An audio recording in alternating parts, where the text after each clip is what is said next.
Tuesday, July 25th.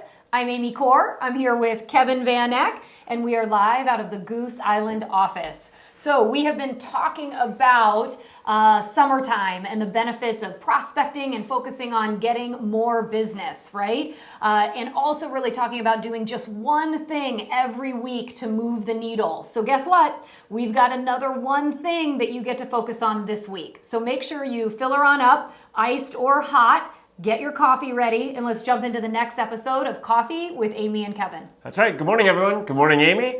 We've got just one thing. But bear with us. We're going to cover a little bit of background on how exactly this one thing is going to be done and how you're going to accomplish it. Yep. So point one, handwritten notes. I know you all know the importance of handwritten notes because we've talked about it nonstop for 3 years, at least. And so when we talk about handwritten notes, we're just going to cover a couple things. This is going to involve handwritten notes. You're going to make it really simple. You don't need to fill out the entire note when you're completing it. And the handwritten note just needs to be sincere. So we're going to take the handwritten note and we're going to systematize it. That's right. So one of our agents out there, Kevin Rocio, K-Rock, hey there, we love you. He was telling us about some recent successes he has been having over our 60 Day of Summer program, where he's focusing on reaching out to clients and prospecting. And what he decided to do is he decided to focus on his clients by year.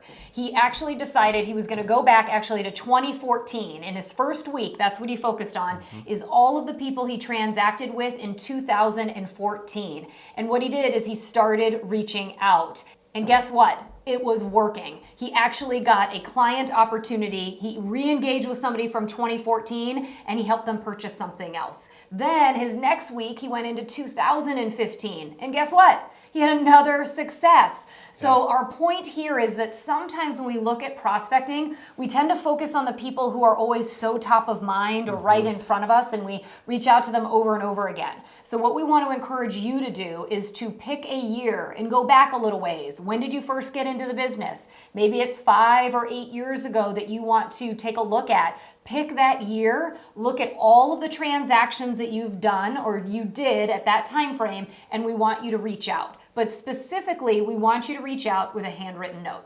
That's right. And the reason that system works so well is because one of the challenges in writing handwritten notes is sometimes we overthink who to write them to. Yep. So this solves that problem. The second problem that sometimes comes up with handwritten notes are, what are you going to say?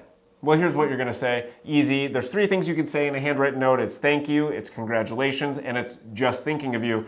For this purpose, unless you have another reason that you know of and are aware of, this one's going to be just thinking of you.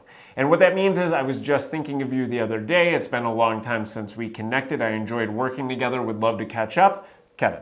Yeah. That's it. And I think even just saying there's been a lot going on in real estate, would love to catch up with you. Yes. That's all you need. You go ahead and you send that in the mail, and it gives you a reason then to be able to do some follow-up. But don't underestimate the art of the handwritten note. I know a lot of us tend to want to text or do other things, but every agent I know who really ends up embracing the handwritten note says the response from them is incredible. Yes. So this week, we want you to focus on picking a year, whatever year that may be that makes sense for you, and we want you to figure out that client list, and we want you to send out a handwritten note. Don't overthink it, just do it.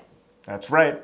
So we'll be back next week. In the comments, let us know between now and then. Let us know how the handwritten notes go. And you know what? Today, make it a great day. That's right, and until we see you next time, remember also, you've got this.